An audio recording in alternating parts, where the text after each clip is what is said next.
Sir आप जैसे 61 plus के हो गए अभी तक, ठीक है, लेकिन आप एकदम फिट एंड फाइन हो, तो मैं ये जानना चाहता हूँ कि आपका डेली रूटीन क्या रहता है। जैसे आप अभी भी जॉब कर रहे हो, ठीक है, तो कैसे मैनेज कर रहे हो, आपका डेली रूटीन क्या रहता है? देखिए, जब हम डेली रूटीन की बात करें तो प्रोफेशन को भी और पर्सनल वाले को, दोनों को ही जोड़ लेते हैं। मेरा 3 days वर्किंग है, एग्रीमेंट है, इस तरह का है, Monday and Wednesday and Friday, 3 दिन का। जब ऑफिस में होते हैं तो full time I am there in office only, कि ऑफिस का मतलब कि ऑफिस में। ऑफिस से निकल रहा हूँ तो मैं ऑफिस को घर लेके नहीं जा रहा। ओके। फ़ोन बिल्कुल उसमें, ऑफिस का काम 100% ऑफिस में निपटा के जाना है, चाहे मुझे आधा घंटा 1 घंटा लेट तक रुकना पड़े, 8:30 बज जाओ, लेकिन कोई काम कल के लिए छोड़ के नहीं जाना और घर पे लेके नहीं जाना। ऑफिस से निकले, मोबाइल बाइक उठाने से पहले मोबाइल बैग के अंदर, अब ये कल सुबह ही निकलेगा। ओके। और रही बात घर के बाकी रूटीन के कि फिजिकल का, तो सामान्य तौर से चाहे मेरा ऑफिस है या नहीं है, 3:30 बजे का अलार्म रहता है। 3:30 बजे सुबह का डेली? जिस दिन मेरी संडे को इवेंट्स होती हैं तो उस दिन वो अलार्म इवेंट के अनुसार, क्योंकि ट्रैवल और करना होता है कहीं ना कहीं, अगर लोकल दिल्ली एनसीआर में है तो 1 घंटे 1.5 घंटे का एडवांस वो हो जाता है और 2 बजे का अलार्म हो जाता है जिस दिन इवेंट्स है। ओके। और इवेंट अगर नहीं है, अब हम इसको डे वाइज देखें तो मंडे को कूल डे होता है। मंडे को मैं एक्सरसाइज में नहीं जाता, केवल वॉकिंग पे जाता हूँ। आराम से नींद पूरी करके। मंडे को मैं बाद में लेके आऊँगा, मैं स्टार्ट करते हैं ट्यूसडे से। ट्यूसडे को मेरा ऑफिस नहीं होता, तो सुबह उठ के मुझे कम से भी कम 22-25 किलोमीटर का एक लैप और कभी कभी 45 किलोमीटर का रनिंग के लिए जाना। पहले सुबह उठो, फ्रेश हो, अब सब कुछ करके, और ये रनिंग पे जब मैं जाता हूँ ट्रेनिंग रन, तो मैं खाली पेट करके आता हूँ, मतलब कोई खाना वाना नहीं खा के जाते, पानी वानी पी के ही वो करके आते हैं। और उसके बाद में फिर 1 घंटे का स्ट्रेचिंग रहती है रनिंग ख़त्म करने के बाद, तो ये इसलिए कि कोई क्रैम्प नहीं आ जाए, बॉडी को वापस रीगेन करने में ये रहता है। फिर इसके बाद में अपना घर के काम होते हैं, तो जो जिम्मेदारी है वो अपने गेयर्स में अपने आप क्लीन करता हूँ।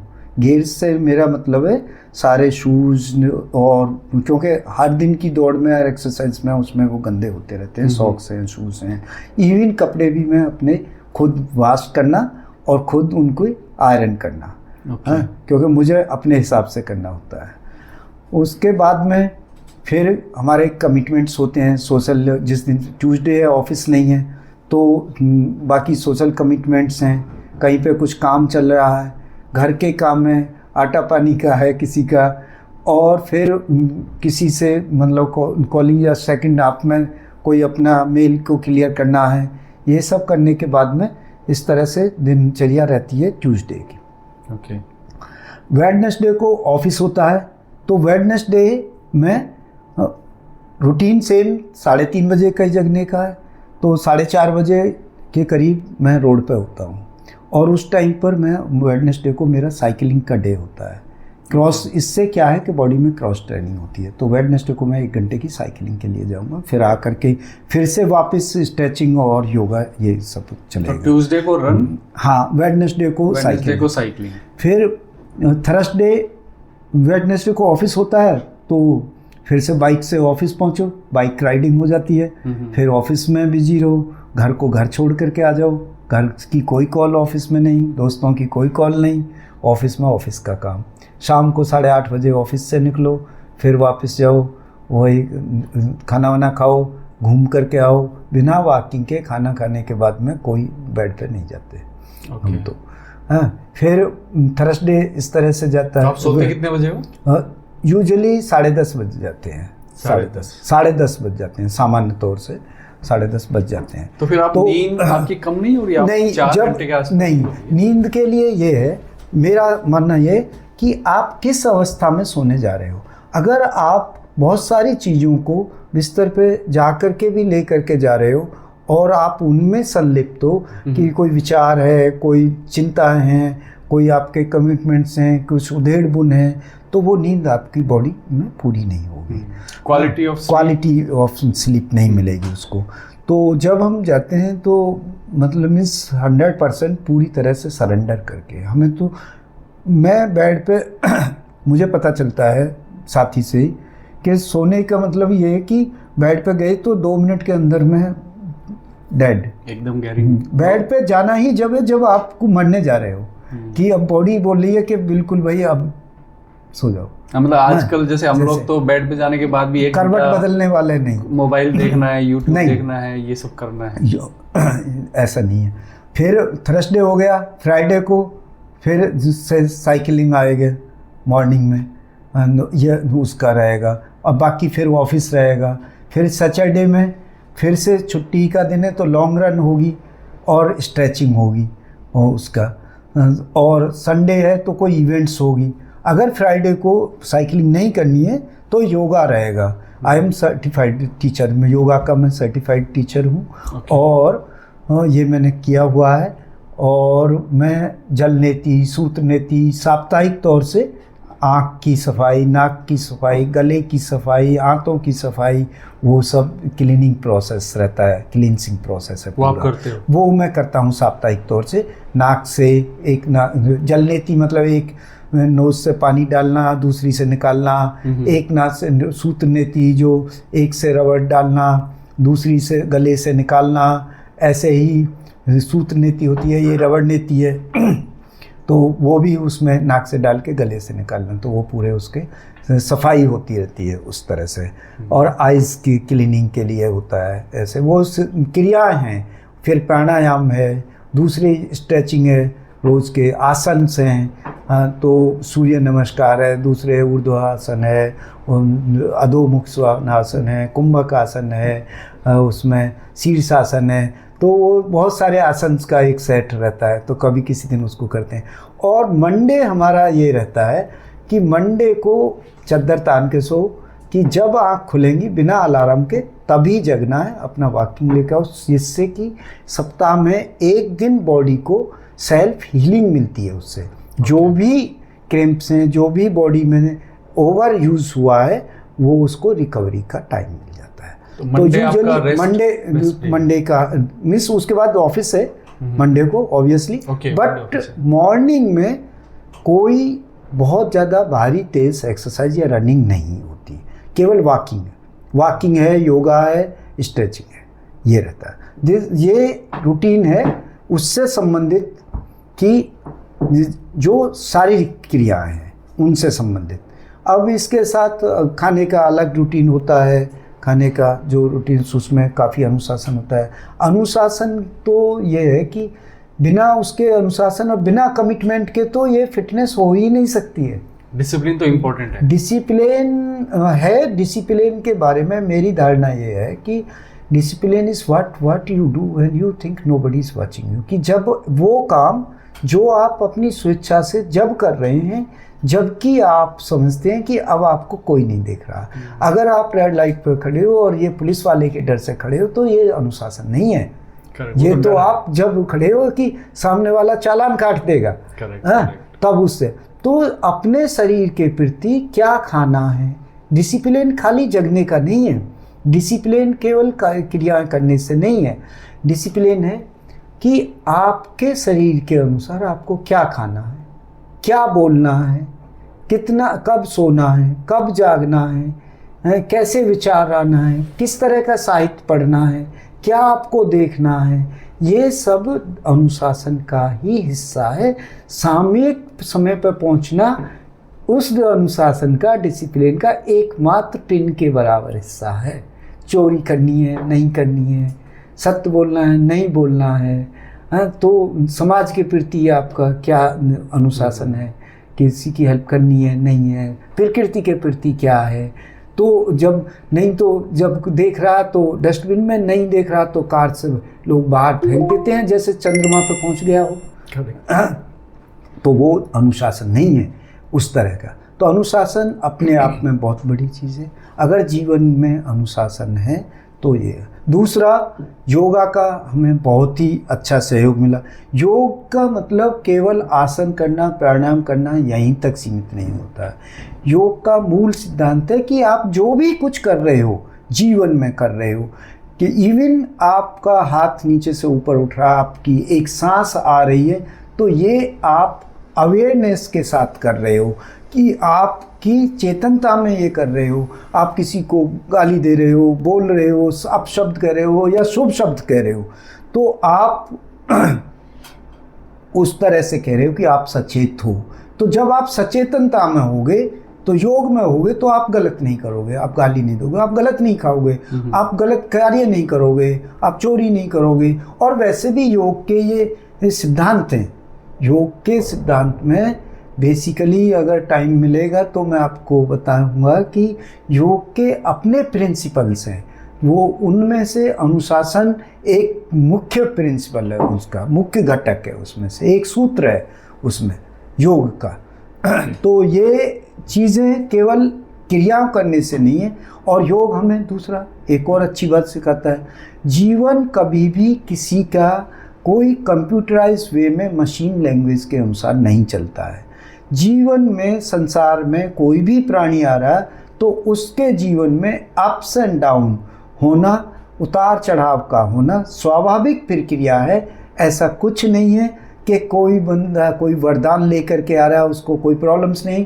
लेकिन यदि आप योगी हो, योग से जुड़े हुए हो, कोई भी बंदा जुड़ा हुआ है, तो वो इन अप्स एंड डाउन, उतार और चढ़ाव को, जीवन की कठिन परिस्थितियों को सहजता से उनका पार कर सकता है, सहजता से उनका सामना कर सकता है। योग का बहुत बड़ा महत्व है इसमें। ये था संक्षेप में। वैसे तो हम इस पे बहुत देर तक बहुत विस्तार में बात कर सकते हैं, लेकिन संक्षेप में यही सूत्र हैं। अब बात करते हैं आपके पैशन की, जो कि आई थिंक हमारे व्यूअर्स के लिए भी बहुत इम्पोर्टेंट है और बहुत ही एक्साइटमेंट वाला टॉपिक है।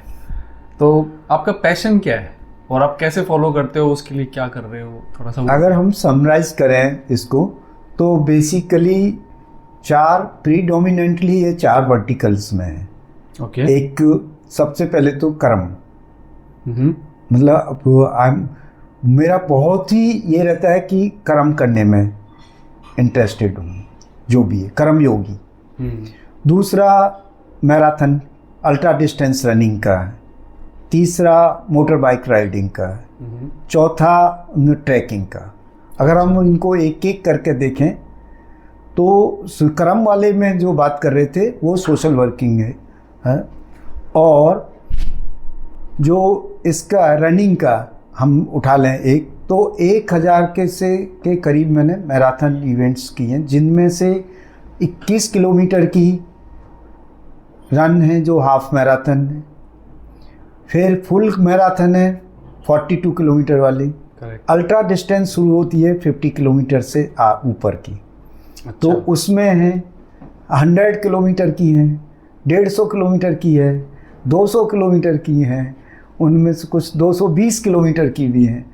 अगर हम घंटों में देखें उस रन को, तो ये 1.5 घंटे की है, 1 घंटे की है, 4 घंटे की है, 6 आवर्स की है, 12 आवर्स की रन है, 24 आवर्स रन की है, और फिर 36 आवर्स भी की है। ये इनफैक्ट ये जो है, ये एक उनमें से है, एक रेफरेंस 36 आवर्स की रन की है, विनर्स है, और ये 220 किलोमीटर की है, ये भी 38 आवर्स में हुआ था। तो ये टफ मैन, ये जैसलमेर 220 किलोमीटर रन, 220 किलोमीटर बिना सोए, बिना किसी के उसके लगातार। इट वाज लाइक दैट कि दिन निकल गया, दिन ढल गया, रात हो गई, रात खत्म हो गई, फिर दिन निकला, दिन ढल गया, फिर रात हो गई। कंटिन्यू रन इसमें। अच्छा। कोई इसमें ये ऑलमोस्ट जयपुर से गुड़गांव या गुड़गांव से जयपुर के बराबर डिस्टेंस है। हो सकता है, हो सकता है। हाँ, तो ये लगातार, हाँ, तो इतना ही था ये। और उसके, और इसमें तो ऐसा हुआ कि इस रन को ख़त्म करने के बाद मैं कैमल राइडिंग के लिए गया जैसलमेर में सम, और वहाँ से रात को आके सो के सुबह मैंने बाइक उठाई और फिर मैंने जैसलमेर से वापस 14 घंटे में बाइक यहाँ पे 900 किलोमीटर लगा दी नॉन स्टॉप।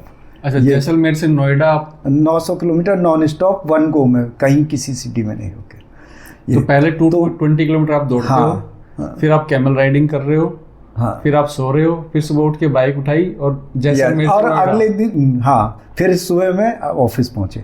अच्छा, अब रनिंग से रिलेटेड ही, जैसे अभी हम रनिंग में अलग अलग टेराइन में मैंने रन किया, जैसे अंडमान निकोबार, और मैं ये थैंक्स बोलूँगा कि रनिंग के कारण से मुझे बहुत सारे जगह में जाने को मिला।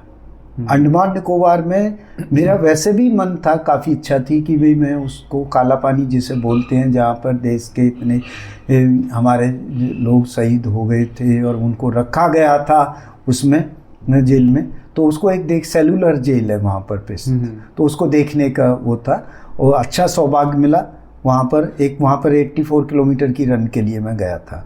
और जैसलमेर बॉर्डर 100 किलोमीटर की रन, माउंट योनम जो रन है वो पर्वत में माउंटेन्स में है वो पूरा।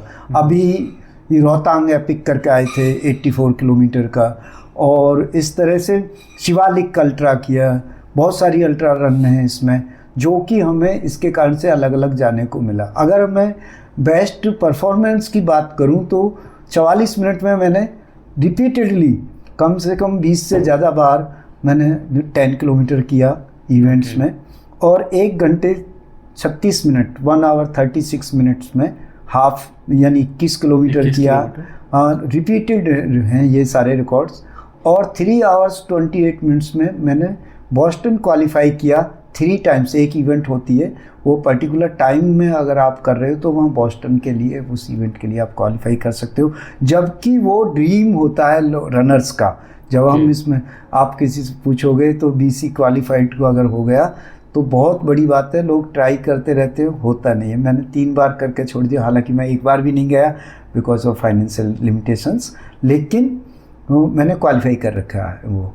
और फिर 6 आवर्स में कम से कम 12 से ज़्यादा 12 मीन्स रन किए 60 किलोमीटर के करीब 6 आवर्स में, और 12 आवर्स में 108 किलोमीटर 109 किलोमीटर 109 105 102 इस तरह की रन किए 12 आवर्स में। ये भी कम से कम 20 से ज़्यादा बार रन कर चुके हैं।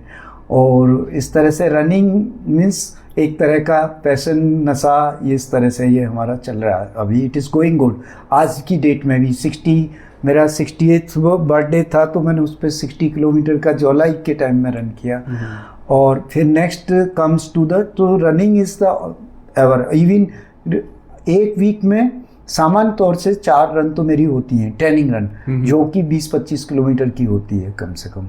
और कभी कभी महीने में 1 या 2 रन हमारी 40। एक आपने बताया running, biking, then trekking. Biking में हमारे पास में 7.5 लाख से 7.25 लाख किलोमीटर के करीब में मेरा कुमुलेटिव बाइक राइडिंग हुआ, मोटर बाइक राइडिंग। और मैंने डिफरेंट कलर, तरह तरह के वेरिएंट की बाइक चलाई हैं, जो कि होंडा की, रॉयल एनफील्ड की, और फ्रीडम की वो LML वाली, उनसे लेकर के, और बजाज की, बहुत सारी बाइक्स चेंज की, क्योंकि यूजुअली वो 80,000 किलोमीटर के करीब चल जाती है 2 साल में, और 2 साल बाद में चेंज करनी पड़ती है उसके। तो और बाइक में भी अलग अलग सिटीज़ में, जयपुर, चंडीगढ़, कई बार तो मैं ऑफिस के काम से भी मीटिंग बाइक पे करके आ चुका हूँ।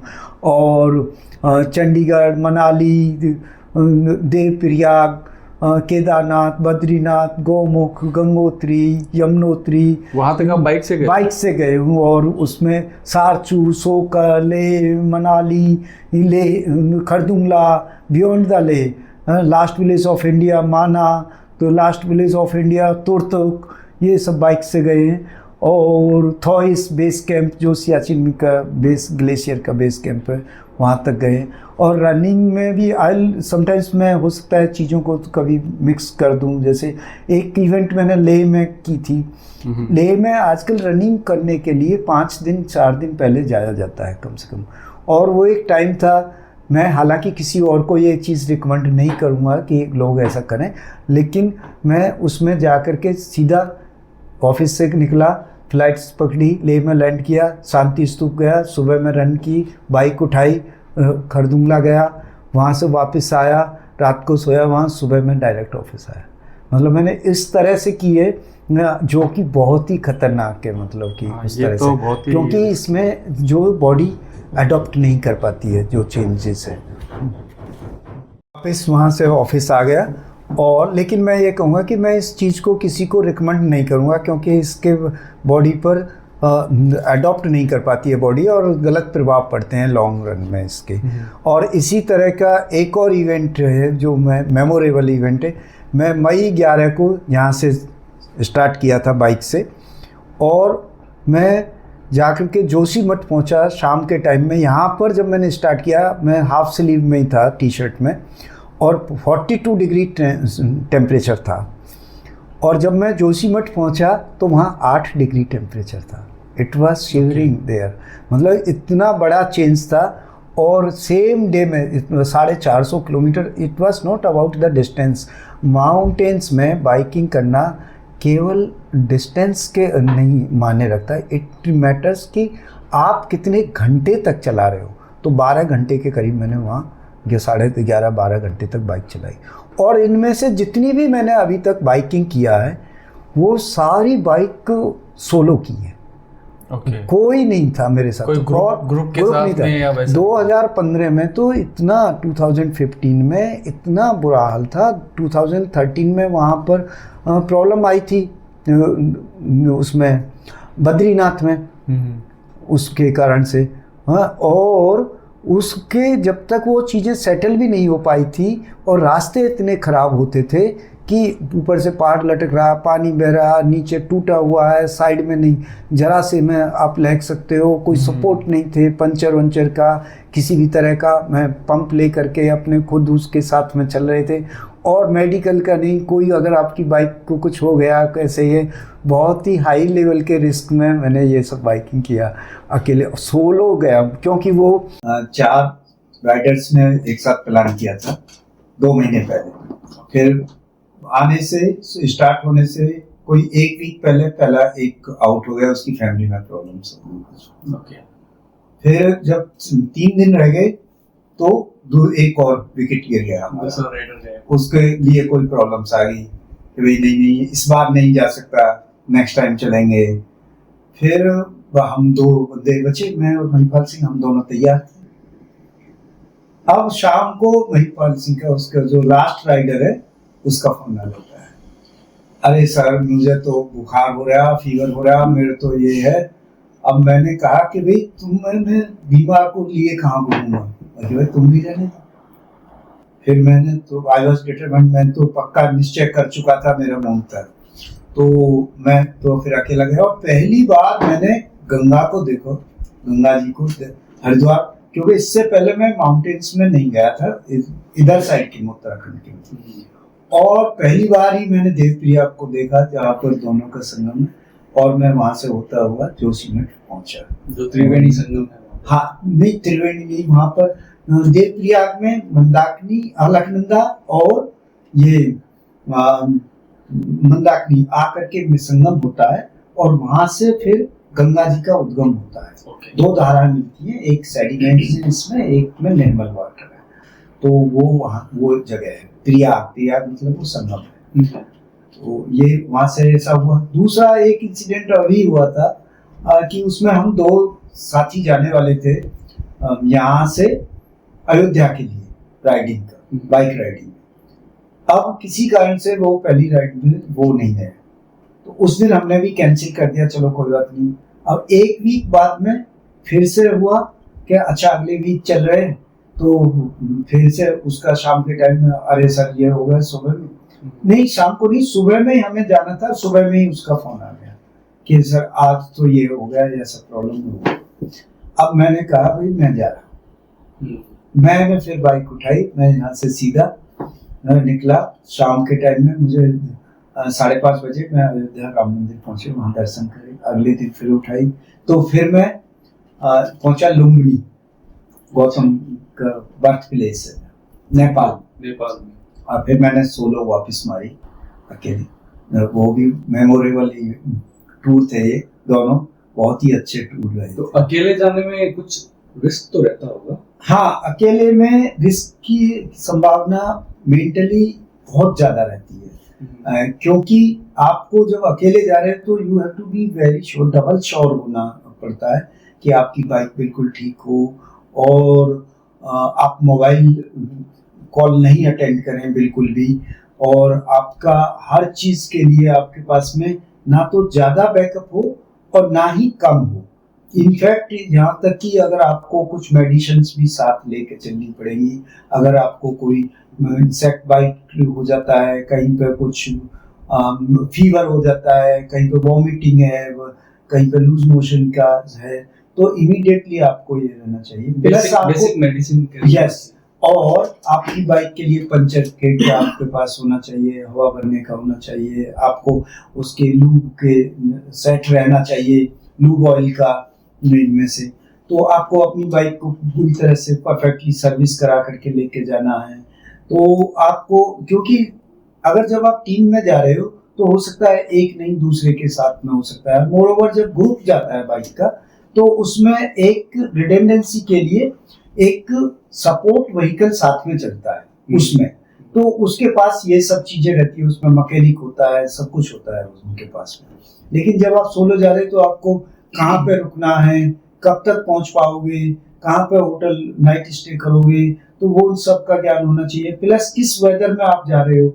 एक बार मैं यहाँ से निकला इवेंट खत्म करके मैराथन, और मैंने वहीं से अपना सामान पैक था, बाइक उठाई जवाहरलाल नेहरू स्टेडियम से ही, और इवेंट खत्म करते ही मुझे जाना था माउंट योनो, यानी वो लाहौल स्पीति जाना था। तो मुझे पहले दिन में कुल्लू तक जाना, मनाली तक जाना था। मनाली स्पीति गए हुए हो? हाँ, इस लाहौल स्पीति में गया वो, और मुझे मनाली तक जाना था उस दिन। नहीं, मंडी इज द प्लेस, मंडी तक जाना था, क्योंकि वहां पर एक रूम बुक था मेरे लिए। तो जैसे ही अम्बाला मैंने क्रॉस किया, वहां झरना शुरू हो गया।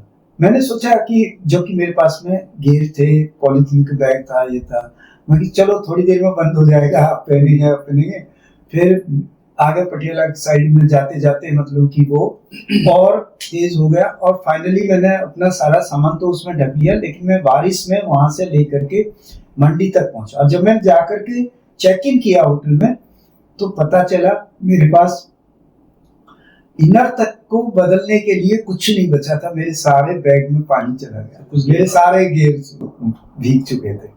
बहुत ही मतलब there was no other options कि एक कोई सूखा कपड़ा भी पहले समाओ मैंने न्यूज़पेपर लेकर के उनको सबको पानी उसका सूखा, और तब ये हुआ। फिर हम अगले दिन सुबह में, ऑफ कोर्स वहां पर मेरी डॉटर आई हुई थी, तो हम दोनों को वहां से जाना था, वो बाई वहां पहुंची थी। तो हम दोनों एक बाइक से फिर लाहौल के लिए निकले। तो वहां पर फिर से रास्ते में इतनी बारिश थी कि हमारे जो है एक इंसिडेंट में आकर के, एक जगह पर आकर के, कीलोंग एक है, मनाली से आगे, मनाली से कोई 100 किलोमीटर के करीब आगे जाकर के, तो वहां पे जाकर हमारी बाइक का अगला ब्रेक फेल हो गया, जबकि मैं शूज डलवा करके ले गया था बाइक के, बिल्कुल चेंज कर। मुझे आश्चर्य हुआ कि यार ये कैसे हो गया। तो पता चला जब मैकेनिक आया, उसने बताया कि आप सीमेंट के रास्ते से जहाँ पर रोड बनी थी उसके पानी इसमें गया और सीमेंट ने शूज को काट दिया, सीमेंट के पानी ने उसमें से। तो फिर हमने रात को कार से वहां से मनाली से मैकेनिक बुलाया और फिर वो शूज चेंज करके गया। तो इस तरह के रहते हैं, चैलेंजेस रहते हैं इसमें, even though you are prepared also, तब भी चैलेंजेस आ सकते हैं। यानी यहाँ पर आपको ये देखना है कि एक्सपेक्ट अनएक्सपेक्टेड आल्सो।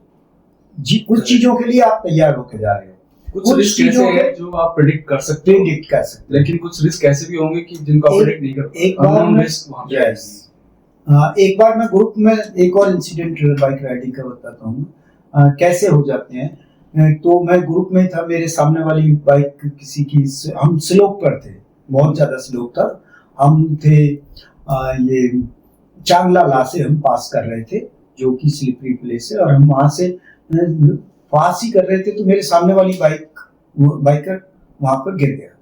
मैंने जल्दी से अपनी बाइक को पीछे खड़ी करने के चक्कर में मेरा एक पैर ऊपर था हवा में और साइड स्टैंड लगाया और मैंने उतरने की कोशिश करी, लेकिन मेरी बाइक स्लिप हो गई, उसमें रोल कर गई। साइड स्टैंड ढलान होने के कारण से वो स्लिप हो गया। मेरी बाइक मेरे पैर पे पड़ी, मेरा पैर वहीं से 3 जगह से टूट चुका था उस टाइम पर, बिल्कुल फ्रैक्चर हो चुका था।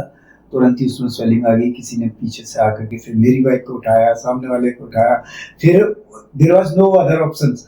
तो मैंने वो बाइक टूटे पैर से राइड की, और उस दिन नहीं, मैंने 4 दिन तक और बाइक राइड की, और मैं वापस यहाँ तक आया। वहां से साचू सोकर तक, सोकर से मनाली, मनाली टू चंडीगढ़, चंडीगढ़ टू वापस लौटा। फ्रैक्चर होने के बाद भी तो मतलब तो आपने कुछ कोई इनिशियल ट्रीटमेंट वगैरह नहीं वहां पर? यस, सोकर में केवल वहां पर इनिशियल ट्रीटमेंट के नाम पर जो ये एड होते हैं इसके कुछ एजेंट थे वहां पर। एजेंट मींस एजेंसीज के कुछ सदस्य रहते हैं, वो आपके जो एनजीओ के रहते हैं, तो उनके पास केवल पेन किलर था, उससे ज्यादा कुछ नहीं करते वो। और फीवर की मेडिसिन होती है, टैबलेट्स ही, कुछ ये नहीं। उनका काम केवल यही रहता है कि यहाँ पर अगर इस तरह की कोई एक्सीडेंट दुर्घटना हो जाती है, वो भी उनको जा करके कोई बुला के लाया, दूसरे 10 किलोमीटर दूर किसी जगह पर वो रुके हुए थे वहां से। तो ये ऐसे अनुभव रहते हैं, और वहां से केवल यही है कि आपको इधर आना है, ऐसे ही दूसरे वाले रहते हैं। तो इसमें अलग अलग तरह के अनुभव आए हैं इसमें। तो ये जर्नी जितनी एक्साइटिंग दिखती है, ये एक्साइटिंग है, उतनी डेंजरस भी है। डेंजरस आपको फुल प्रिकॉशंस के साथ में जाना चाहिए। आपके जो भी मेडिकल किट है, ग्लव्स हैं, या आपकी जो बाइक होती है उससे रिलेटेड कोई एक्सेसरीज है, वो सब आपको एकदम नंबर 1 कंडीशन में कैरी करना चाहिए। क्योंकि जैसे सर ने बताया कि इसमें कुछ रिस्क है जो आप प्रेडिक्ट कर सकते हो, but there are so many unknown risk जो आप प्रेडिक्ट भी नहीं कर पाओगे, और वो हो सकता है। तो उसके लिए आपको मेंटली, फिजिकली फिट रहना पड़ेगा, तभी आप सही डिसीजन ले पाओगे। कुछ तरह की उसकी एक्सरसाइजेस होती हैं, हाथ की एक्सरसाइज करनी है, जैसे कि आपको बहुत ज्यादा, क्योंकि ये ट्रांसफर करता है जो वाइब्रेशन से हैंडल से कंधे के लिए, तो उसको आपको इस तरह की एक्सरसाइज करके रखना होगा। आप नई बाइक पर इमीडिएटली नहीं जा सकते हो, वो क्योंकि आपकी मशीन जो शरीर है उसका सिंक्रोनाइजेशन होना चाहिए, हाथ पैर का, बिना देखे आपके पैर वहीं जाने चाहिए। इमीडिएटली रिफ्लेक्शन अच्छा होना चाहिए, आई साइट अच्छी होनी चाहिए। अगर आपको अदरवाइज तो देखने में दूर हो गए, डिसीजन लेने में प्रॉब्लम्स हो गई, तो दुर्घटना की संभावना बहुत ज्यादा बढ़ जाती है उस तरह से। क्योंकि कभी मान लो आपको एकदम सडन ब्रेक लगाने हैं और आप एकदम नई बाइक लेके जा रहे हो, तो हो सकता है कि वो जो फ्रैक्शन ऑफ सेकंड में ब्रेक लगना चाहिए था वो नहीं लगा, और उसकी वजह से कोई पत्थर आपके, जिससे आप बच सकते थे, वो नहीं बच पाया, आपके ऊपर गिर जाएगा। तो सही बात। और कई चीजों को आप एज्यूम्शन में नहीं ले सकते हो। आपको लगता है अच्छा मैं तो यहाँ प्लेन में बाइक चला रहा हूँ तो कोई बात नहीं, चला लूंगा, इतने तो हम रोज चलाते हैं। यस, डेली चलानी चाहिए। अगर आप बाहर जा रहे हो, कुछ दिन पहले प्रैक्टिस, लेकिन फिर भी बाहर जाके माउंटेन्स का एक्सपीरियंस अलग ही होता है। आपको टर्निंग्स पे किधर जाना है, रोड के माउंटेन की साइड में कैसे इन सब की प्रिपरेशन करेंगे, वो बात अपन करेंगे कि कैसे मैराथन के लिए हमें, एक बिगिनर्स के लिए कैसे उसको प्रिपरेशन करनी चाहिए, मैराथन से रिलेटेड, बाइकिंग, ट्रैकिंग, ये सब अपन डिस्कस करते हैं। तो सर थोड़ा सा ट्रैकिंग एक्सपीरियंस के बारे में भी बताइए। हाँ, ट्रैकिंग बहुत ही इंटरेस्टेड जर्नी रही है ट्रैकिंग की भी हमारी, कि और अलग अलग तरह का एक्सपीरियंस है। देखो, प्रीडोमिनेंटली 5 से 6 ट्रैक इस तरह के करें जो भी रिमार्केबल ट्रैक हैं, जैसे कि सोनप्रयाग टू बद्रीनाथ एक है 18 किलोमीटर का। जब मैं इस ट्रैक को करने गया तो मैं सोलो था उस टाइम पर, और बाइक मैंने वहीं पर ही छोड़ दी थी सोनप्रयाग में, चाय की दुकान के सामने। मैं वहाँ पे चला गया, और इनफैक्ट वहाँ पर एक मेडिकल करा के जाना होता है, और मुझे ये भी नहीं पता था कि मेडिकल करा के बस मैं वहाँ से निकला, जोश में ऊपर पहुँच गया। वहाँ ऊपर जाके जब रूम बुक करने लगे तो पता चला मेडिकल नहीं करा है। खैर वो मैनेज हो गया, संभव डिफेंस का कार्ड था, तो नीचे आए। इसी तरह से फिर मैं गौमुख गया था। गौमुख वाले में जो ट्रैकिंग किया था, गौमुख इस गंगोत्री से आगे अलग से वो प्लेस है जहाँ से गंगा जी का उद्गम होता है, जहाँ से गंगा निकलती है मेन उसमें से। तो उसको गौमुख कहते हैं, वो गाय जैसे मुख की आकृति है इसलिए। वहाँ पर जब जाते हैं तो वहाँ पेड़ खत्म हो जाते हैं, रेत ही रेत रहता है। अच्छा। और वो हाई एल्टीट्यूड की सिकनेस डेवलप हो जाती है। तो इस गौमुख के ट्रैक पर मैं अपने बेटे हिमांशु के साथ में था। हम दोनों ने अपनी बाइक नीचे छोड़ दी थी, दोनों बाइक, और फिर हम दोनों फिर आगे गए गौमुख तक। गौमुख से आए, वो एक ट्रैकिंग था, बहुत ही अच्छा शानदार, मतलब एवर मेमोरेबल ट्रैक था कि ये देखने को बहुत, ये कि गंगा जी जिसके लिए इतना श्रद्धा रहती है लोगों की कि वो आखिर कहाँ से निकल रही हैं, कैसे। फिर यमुनोत्री गए, हमने यमुनोत्री का ट्रैकिंग किया हिमांशु के साथ ही, बेटे के साथ ही। तो वो यमुनोत्री एक जगह है, यहाँ से ले करके फिर ट्रैक जो है ओरिजिन ऑफ यमुना जी का, वहाँ तक के लिए एक ट्रैक है। वो काफ़ी डेंजरस ट्रैक है वैसे वो भी, उसमें घोड़े भी चलते हैं।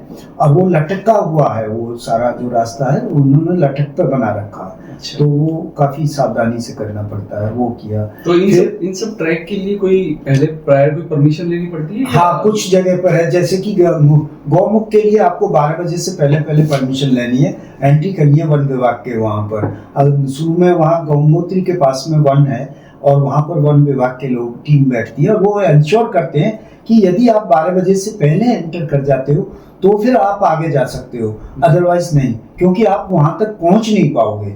आगे की जो पहला पड़ाव है वहाँ पर कोई एक ही है, राम वन करके एक जगह है आश्रम में, तो वहाँ पर ही रुक सकते हो और कहीं पर कोई वहाँ होटल स्टे या किसी तरह का कंक्रीट स्टे नहीं है वहाँ का। तो वो इंश्योर करते हैं कि भाई जो वही यात्री आगे जाए, ट्रैकर्स जो कि टाइम से निकल रहे हैं, अदरवाइज नहीं।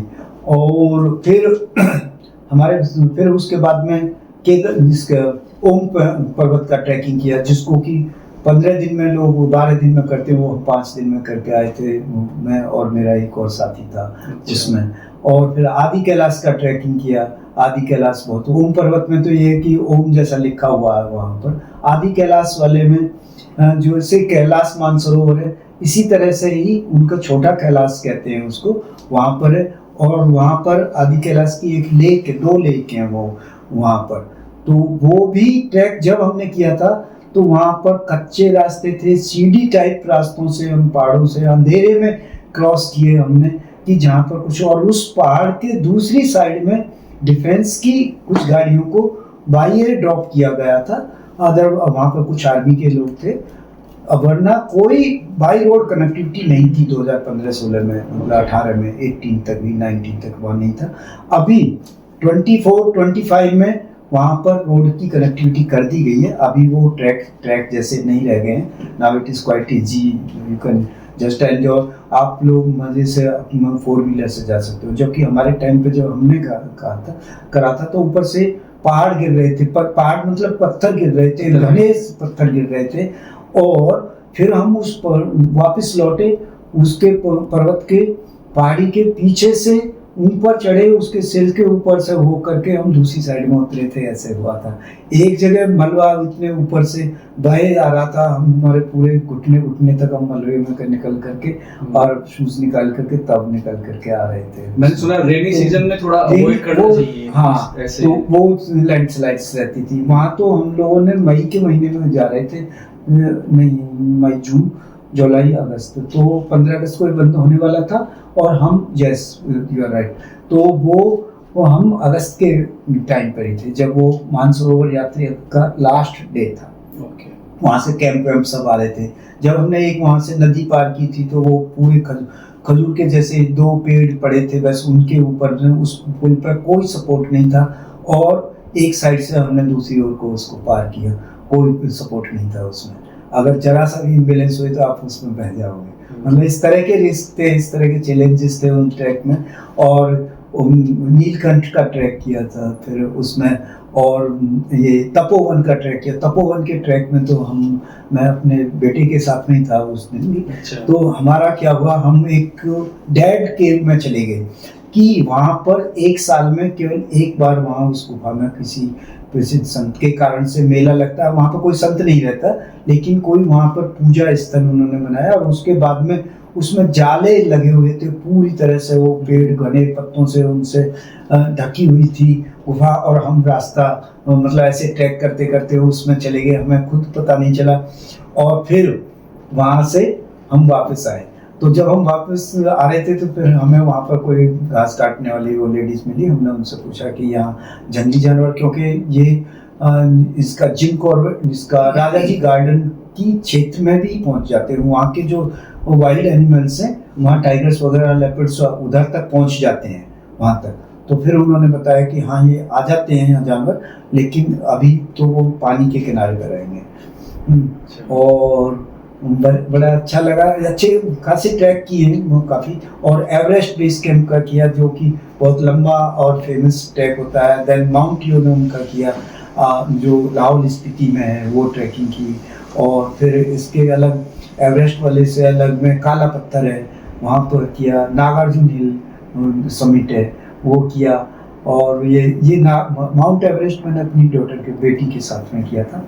हम लोगों ने अपना सब सामान कैरी किया, और वो भी हमने बहुत कम पीरियड में किया था। तो वो ट्रैकिंग अपने आप में ऐसा था जितना कि हम ये कहते हैं कि ऐसा होगा वहाँ, अरे ये मैनेज हो जाएगा, कुछ मैनेज नहीं होता है। इस तरह की सिचुएशन एक्चुअली इन ट्रैक्स में जब आप जाते हो, एक्चुअली तभी आपको पता चलता है कि वो किस तरह के चैलेंजेस हैं, वस्तु स्थिति क्या है। पहले आपको पेड़ मिलेंगे, लंबे पेड़ हैं, छायादार हैं, फिर वो पेड़ खत्म हो जाएंगे तो झाड़ी है, झाड़ी हो जाती हैं, फिर झाड़ी खत्म हो जाएंगी, घास आ जाएगी, केवल घास रह जाएगी, फिर घास भी खत्म हो जाएगी, फिर आपको स्नो और सर्कस मिलेंगे उसी के, खाली ग्लेशियर, रेत, पानी, बस ये पत्थर, और कुछ नहीं मिलेगा।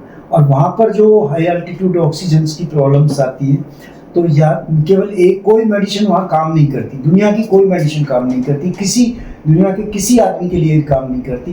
केवल एक चीज़ काम करती है कि आपको वहाँ से नीचे आना है, हेली से आना है। हेली करके उसको पहले से इंश्योरेंस करके हेली की अवेलेबिलिटी करके जाते हैं। तो हेलीकॉप्टर से तो आपको केवल वहाँ से नीचे आते हैं। और वहाँ जा करके हमने देखा, जैसे यहाँ डीजल के इंजन में तेल भरते हैं, वहाँ हेलीकॉप्टर लैंड करेगा, जल्दी से वो 2-3 कैन में पेट्रोल लेकर के ATF फ्यूल लेकर के आएगा, फिर उसको भरेगा, फिर वो वहाँ से चौपर उड़ जाएगा। मतलब वहाँ बिल्कुल कोई ऐसा हाई फाई वो हेलीपैड नहीं होते हैं, जस्ट एयर की मार्किंग की है, थोड़ा सा प्लेन एरिया, बस ऐसे।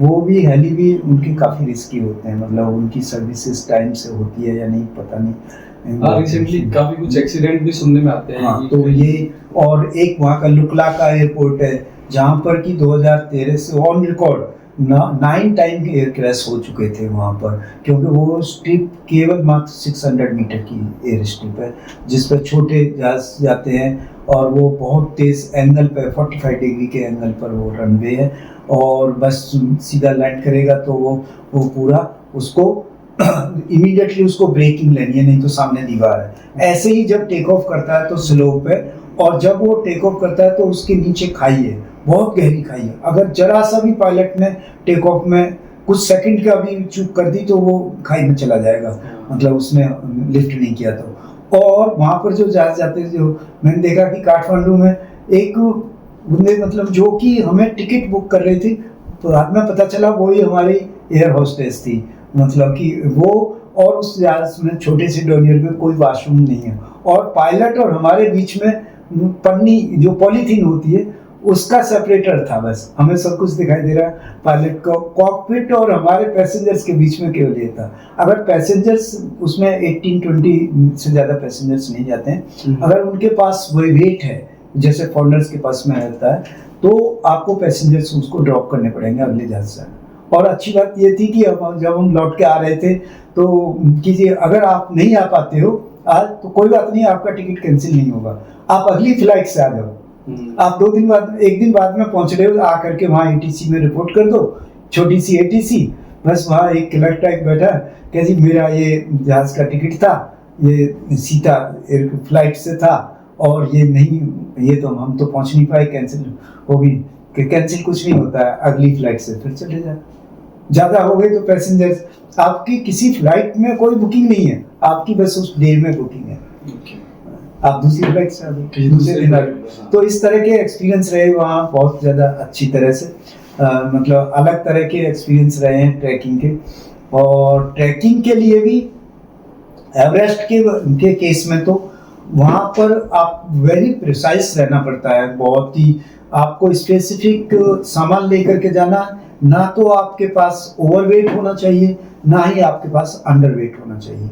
और मात्र 15 दिन के लिए ट्रैक खुलता है, केवल एक साल में 15-15 डेज के लिए जो ऑफिशियली खुलता है। वहाँ भी परमिशंस होती हैं, सागर माता पर परमिशन जाने से पहले कुछ रजिस्ट्रेशन है, कुछ परमिशंस हैं, कुछ आपको कितना सामान कैरी कर सकते हो, आपकी फिजिकल कंडीशन ऐसी। वहाँ पर ट्रैकिंग में एक चीज़ है, जब भी आप हाई अल्टीट्यूड, कोई भी बंदा मतलब ट्रैकर्स हाई अल्टीट्यूड में जा रहा है, तो उनको ध्यान रखना कि वहाँ पर ज़्यादा स्ट्रेंथ की जरूरत नहीं होती है। फिजिकली कार्डियो बहुत स्ट्रॉन्ग चाहिए, आपका फेफड़े ठीक से काम कर रहे होने चाहिए, क्योंकि वहाँ पर सर्वाइवल ऑफ फिटेस्ट का प्रिंसिपल चलता है कि वहाँ केवल वही जीवित रहेगा, वही सर्वाइव कर पाएगा जो कि उस माहौल के लिए फिट है, जिसके जो वहाँ ब्रीथ कर सकता है। आप कम खा रहे हो, आप कम चल रहे हो, कमजोर हो, कोई प्रॉब्लम नहीं है, फिजिकली आपकी मसल्स नहीं है, बॉडी बिल्डिंग नहीं है, उससे कोई फर्क नहीं पड़ता। लेकिन आपका cardio plays a very very important role in this trekking. Trekking में दूसरा कि डिफरेंट टाइप की मसल्स यूज होती है। इवन मैंने जो गोवर्धन की ये ब्रज 84 कोस की जो परिक्रमा है वो मैंने 2 बार की है अपने किसी कलीग के साथ में। एक बार हमने 3.5 दिन में की थी, उसको लोग 12 दिन में 15 दिन में करते हैं। 84 कोस मतलब 250 किलोमीटर के करीब थी वो, तो वो हमने पैदल चल के ही होती है वो, तो एक बार हमने 3 दिन में की। लेकिन उसमें भी ये है कि जब अभी लोगों को लगेगा अरे क्या है, चलना ही तो है, वॉकिंग करनी है, वॉकिंग तो हम रोज करते हैं, सुबह शाम के चलते रहते हैं। नहीं, जब आप कंटिन्यूस वॉकिंग करते हो तो आपकी डिफरेंट मसल्स यूज होती हैं और उन पर टेंस आता है बहुत ज़्यादा। हमने ओवरनाइट वॉकिंग किया उसमें लास्ट में, तो तब जाकर के वो फिनिश हुआ था। और हम कभी 2-4 घंटे के लिए सोते थे, फिर चल देते थे, तो इस तरह से वॉकिंग किया। तो वॉकिंग का अपना अलग एक्सपीरियंस है, वो भी it is never the less than the कोई ट्रैकिंग से कभी कम मैं नहीं ले सकते हम उसको भी। वॉकिंग का अपना है। बहुत ज़बरदस्त एक्सपीरियंसेस हैं आपके, ट्रैकिंग के, मैराथन के, वॉकिंग के, बाइकिंग के। To be continued.